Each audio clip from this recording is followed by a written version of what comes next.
I know the experience all too well. You work so hard to find a potential affiliate. You nurture the relationship. You get them to commit to promoting, and then nothing. They don't promote. They send no traffic, and they make no sales.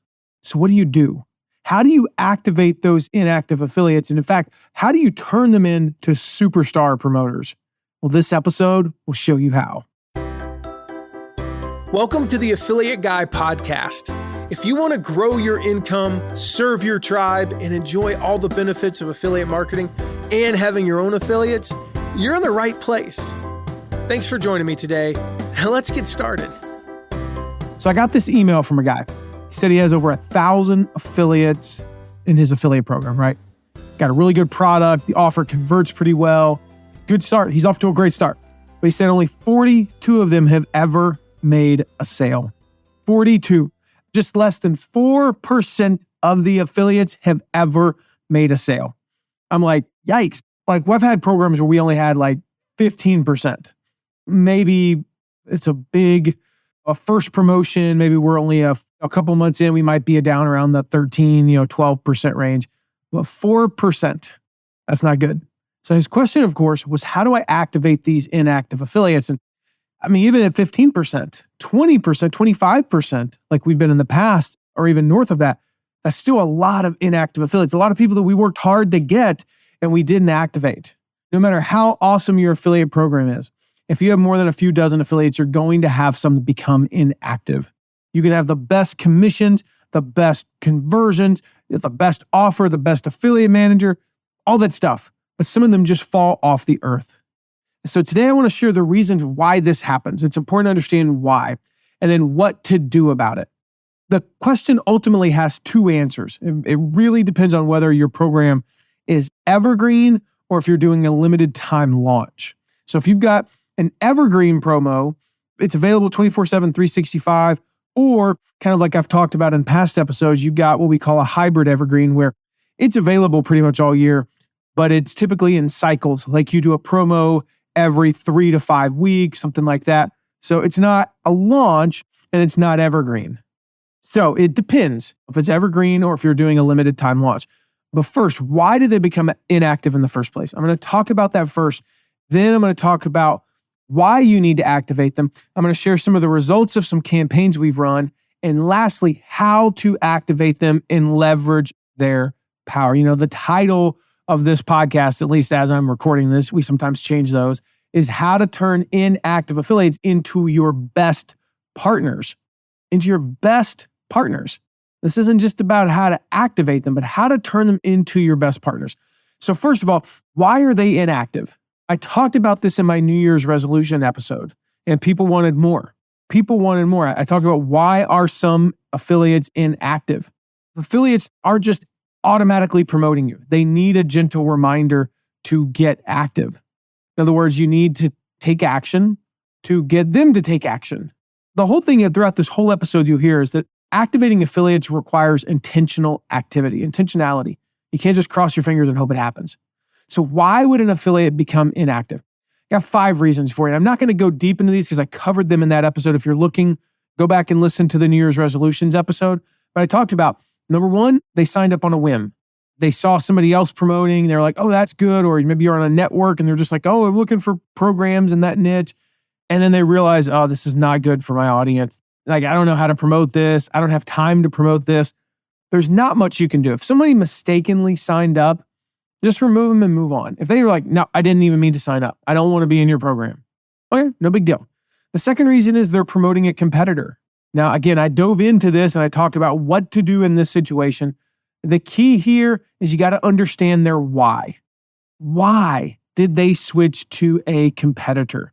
And then fix that thing. Whatever it is.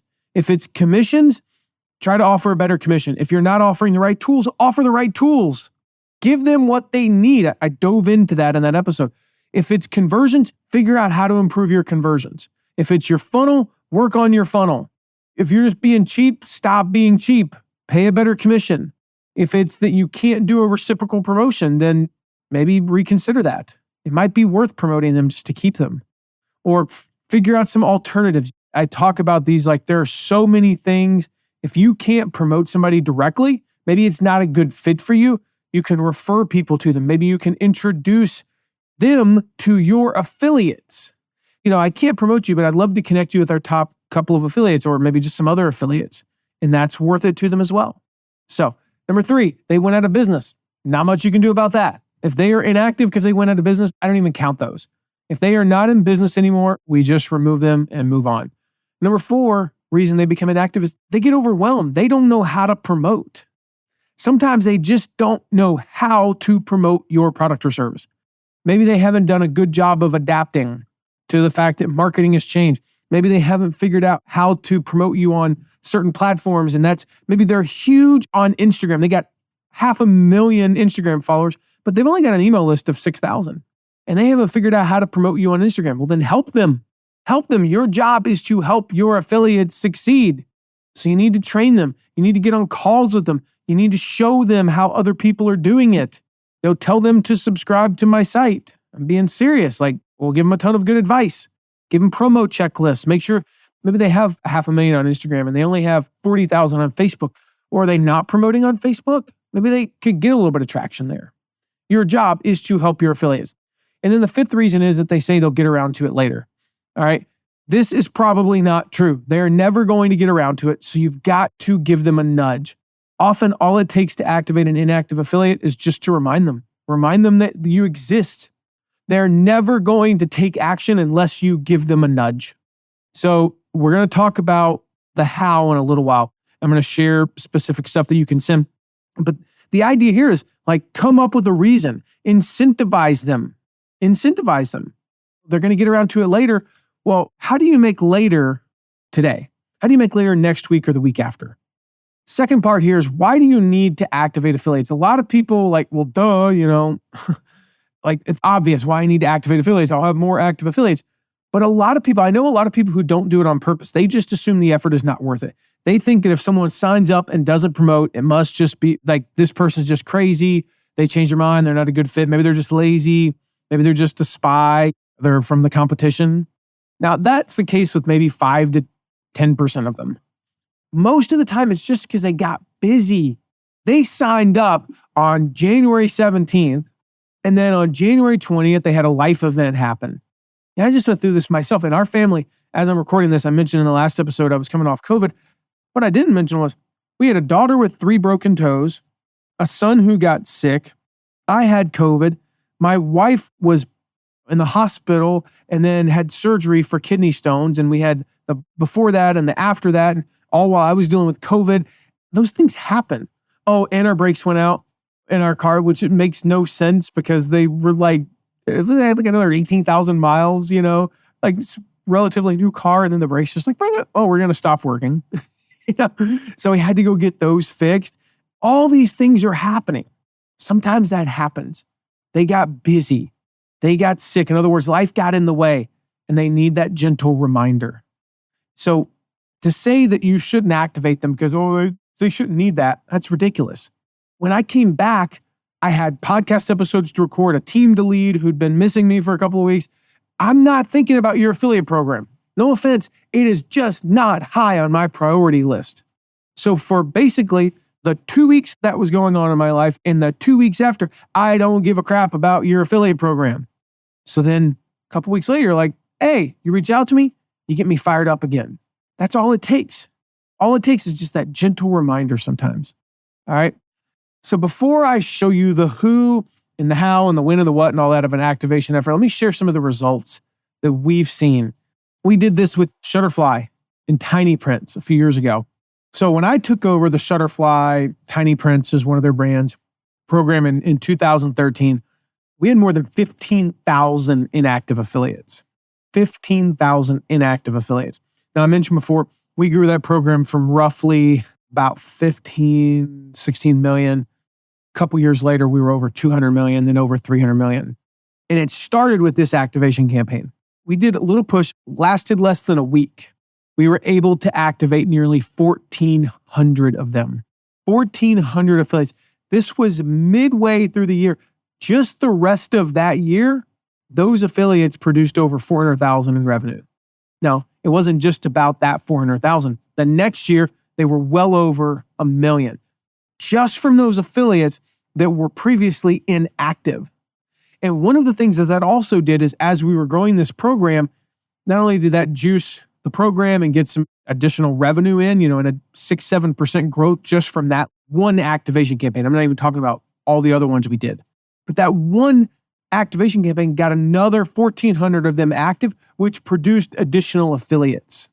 Because now they're promoting, more people are seeing them, more people are seeing us everywhere. And I shared a few episodes ago how it almost became like, if you were in certain niches, that it was like step 1, register your domain. Step 2, set up WordPress. Step 3, sign up with Shutterfly as an affiliate. I joke when I say that, but that's what it became like because we were everywhere. Part of being everywhere was activating 1,400 affiliates in a week. 1 week, we activated 1,400 affiliates. We did one for Michael Hyatt. So that was Evergreen. Michael Hyatt, he had a big launch in 2016. We had 944 affiliates who had not sent traffic after the first week. Now, this was about a 3-week launch, to be clear. So 1 week, we gave them a week. I'll talk about later about the timing, and I typically don't recommend waiting a week in a launch because your launches are usually shorter, but this one was a long one. 3 days later, 944 inactive. 3 days later, 291 of them were sending traffic. In total, those 291 who otherwise would have been completely inactive would have accounted for $0 in sales. Those affiliates produced over $104,000 in sales. Almost 10% of all sales in that launch came from affiliates who did nothing in the first week. One of my favorite activation campaigns was my very first one I ever ran for Learn and Master Guitar. And when I took over, I came on board, and actually it was not my first one. I'd technically run them before for my company, but it was the first one I ever ran for like a client or an employer. And I took over. We had 704 inactive affiliates. Most of them had been a part of the program for more than a year. They were basically just considered dormant. Within a month of taking over, we had activated 261 of them. Combined, they helped the affiliate program grow from $2.2 million a year to more than $6 million within a year. Of the top 10 affiliates by the year end, by the end of that year, 4 of them were from that group of inactive affiliates, including the second and third largest affiliates. So we had 704 inactive. We activated 261 of them. 2 of the top 3, 4 of the top 10 were from that group. They had been completely abandoned. The previous affiliate manager, who was the CEO of the company, he didn't get them active. Well, it was just because he didn't do it. He didn't know how to do it. That was all it was. He didn't know how to do it. So in a launch, let's look at who is considered inactive. Well, it's people who aren't active, right? No, there's a little bit more to think about here.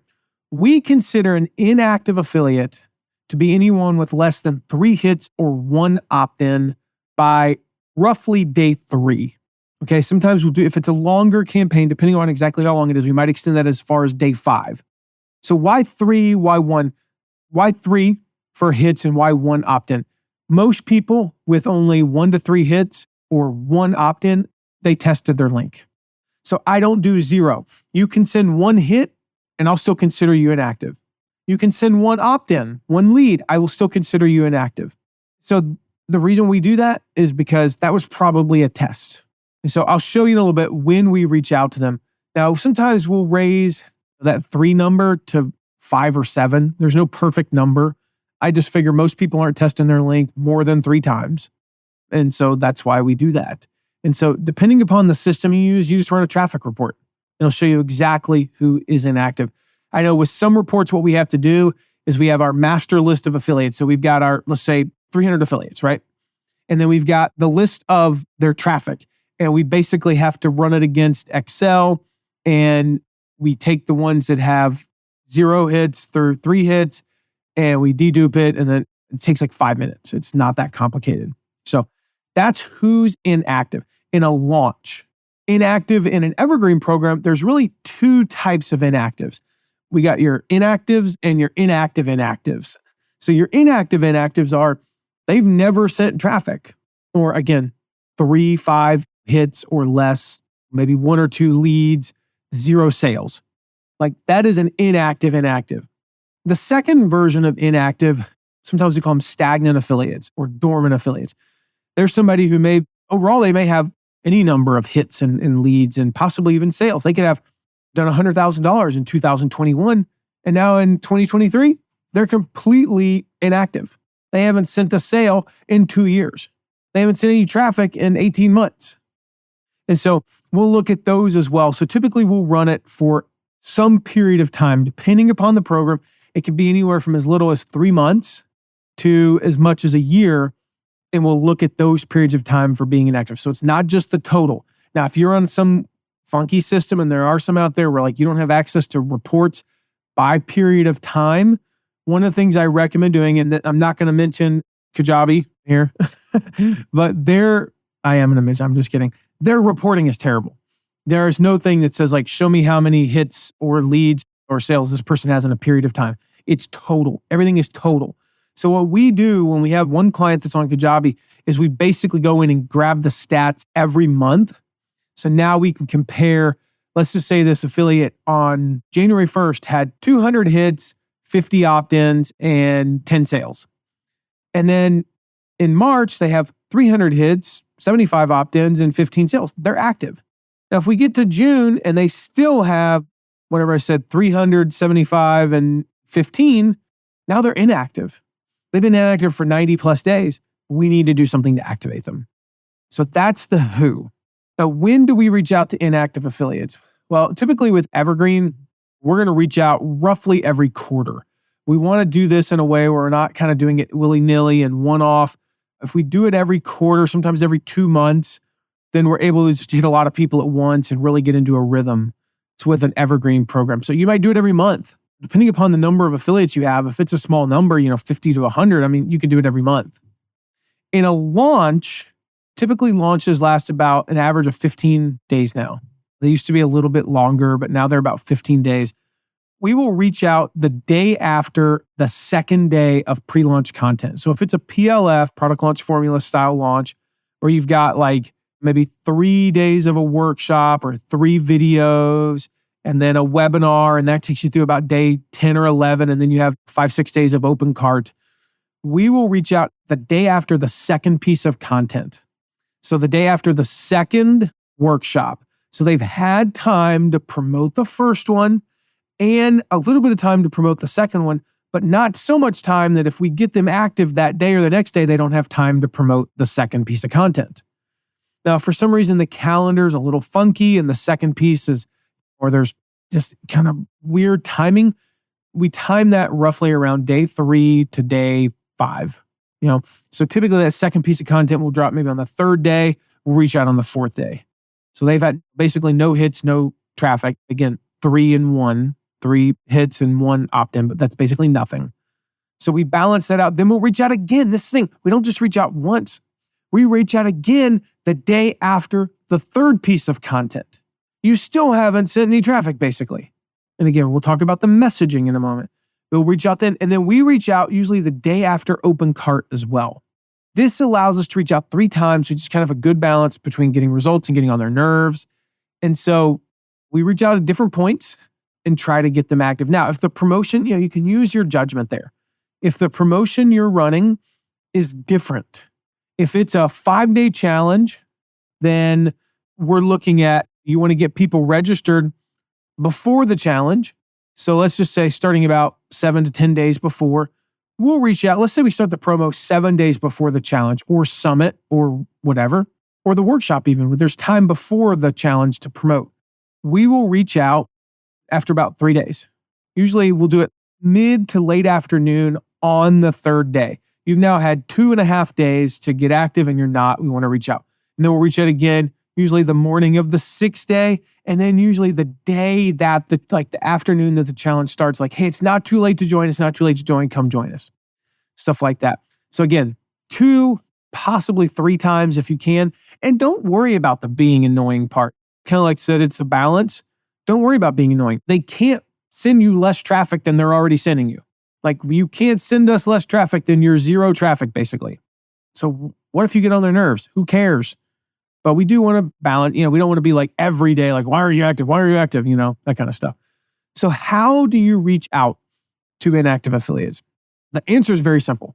You use any means necessary.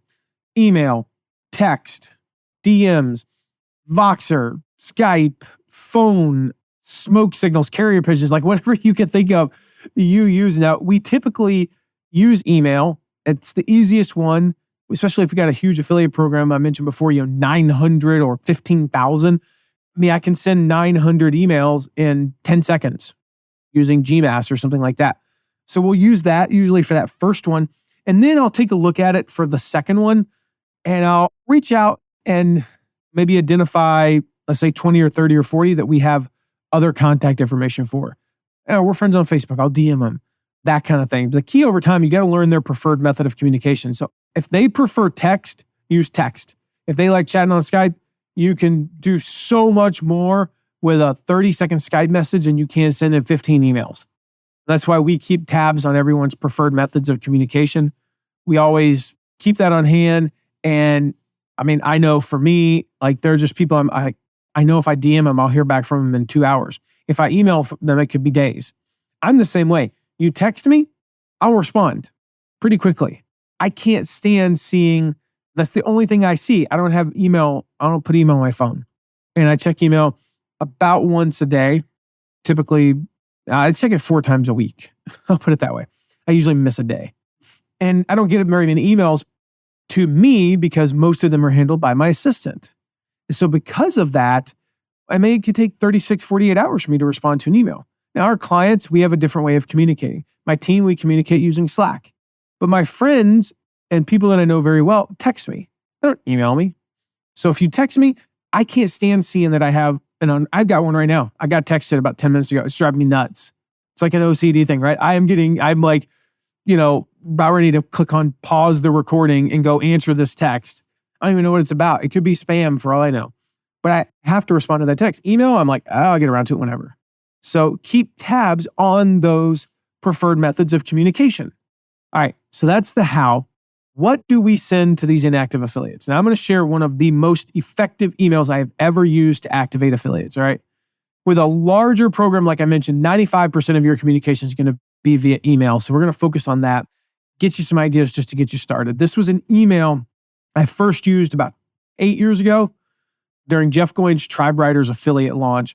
It was sent on day 5 of the launch to every affiliate who had 3 or less hits and 1 or less opt-in. All right, I'm going to read this email to you real quick here. All right, so the subject line was, everything okay, first name? So I used their first name, but everything okay? Question mark. Hey, first name, just checking to make sure everything was okay. I had you down to support Jeff's Tribe Writers launch, but haven't seen anything yet. There's still plenty of time to join in. The launch is going amazingly well, but it's not too late for you to get started. Let me know how I can help. That's what I'm here for. All the best, Matt. Now, there's 5 elements here. All right. First of all, it grabs their attention. If your name's Tim and it's everything okay, Tim, it stands out. Secondly, it reminds them of a commitment. I say, I had you down to support Jeff's Tribe Writers launch, but I haven't seen any activity yet. As Robert Cialdini, the book Influence, right? My team and I just finished reading the revised edition. It's the first time I've read that, but I've read the book overall, I think 4 or 5 times, listened to it a few times as well. He says, nothing is as powerful as the principle of commitment. We have a natural desire to do what we said we would do, right? So I make sure to remind them of their commitment. Hey, I had you down to support this promotion, but I haven't seen anything yet. Now, a lot of people ask me like, isn't that a bit of a guilt trip? And I'm like, yep. It is a little bit of a guilt trip, but it's also going to make them and us a lot of money. So I don't really care. The third thing it does is it encourages them. Twice, I say there is still time. There's still plenty of time to join in, and plenty I usually put in all caps. And I say the launch is going amazingly well, but it's not too late for you to get started. I make sure to point out that there's time. Like day 5, when we said that, there's people might think it's too late to join in. Oh, you're a third of the way through. No, I make sure to tell them that there's still plenty of time. So there's an encouragement in there. The fourth thing it has is social proof. People want to be a part of something successful. I make sure to point out that things are going great and I want them to be a part of it. It says in there, as I just said, the launch is going amazingly well. We did this with my book launch. When we did the activation campaign, we did it right on the heels of hitting some of the bestseller lists, the early bestseller lists. And so we pointed out, like, the book's already a bestseller. It's already a bestseller. Don't you want to be a part of promoting a bestseller? That's social proof. People want to be a part of something successful. And that worked really, really well. We only had something like 110 inactive affiliates. We got like a third of them active just from that. Just like we're like, hey, we're a bestseller. Go promote. And fifth, it offers help. Let me know how I can help. That's what I'm here for, is how the email ends. Make sure that you are clear that you are there to answer questions and hold their hand if needed. Be able and willing to jump on a call with them, to give them tips, strategize with them and all that. I've probably sent, 200-300 different versions of activation emails. I've been doing this for 18 years now, here in a couple months. And this is the one that worked the best. Now, I've also cataloged, we've got some others that work amazingly well, and they are available. We open them up. I mentioned this in that episode back in the day for the New Year's one, that we made these available. So if you want to get all of my best activation email templates, all right, go to mattmcwilliams.com/activate. mattmcwilliams.com/activate. We will put that in the show notes. Go there and you can grab all of the templates. All right. I gave you the best one here, but there's so many more. They're scenario based. Like that's one that works, but it's not going to work for everybody because it might not be relevant. And you can only use that one once. The everything okay and the guilt trip kind of thing, you can use that one time. What do you do on the next one? Well, there's plenty more templates. So mattmcwilliams.com/activate to get those templates. Also, we've got a training coming up soon. Talked about it last week. How I built $1 million a month affiliate program in only 2 years without any connections or credentials. So none of the, I'm going to show you how to do this if you literally know no one. mattmcwilliams.com/million a month. That's where to go for that. We'll put that in the show notes as well. That's going to be a live training. So you want to make sure you get registered for that. So there you have it. How to turn your inactive affiliates into rock stars, into some of your best affiliates. I'd love to hear from you what your biggest takeaway from this is. What are you going to do with this information? Text me anytime, 260-217-4619, 260-217-4619. I'd love to hear from you. We got links to everything in the show notes that we talked about today. And lastly, make sure you hit subscribe because you do not want to miss the next episode. I'm going to share with you 15 of the biggest affiliate program challenges and how to solve them. That's a big thing. These are challenges. I've faced every one of these 15. And almost everybody I coach has faced every one of these 15. Every client we've got has faced every single one of these 15. We're going to talk about what they are and how to solve them. So make sure you join us for the next episode. Hit subscribe so you don't miss it. I'll see you then. Thank you so much for listening today. Remember to check out all of our deep dives into affiliate marketing at theaffiliateguy.tv. And if you have a question, ask it at asktheaffiliateguy.com. Who knows? Maybe you even be featured on an upcoming episode. And lastly, if you haven't yet, make sure to leave a rating and review wherever you're listening to this episode. See you soon.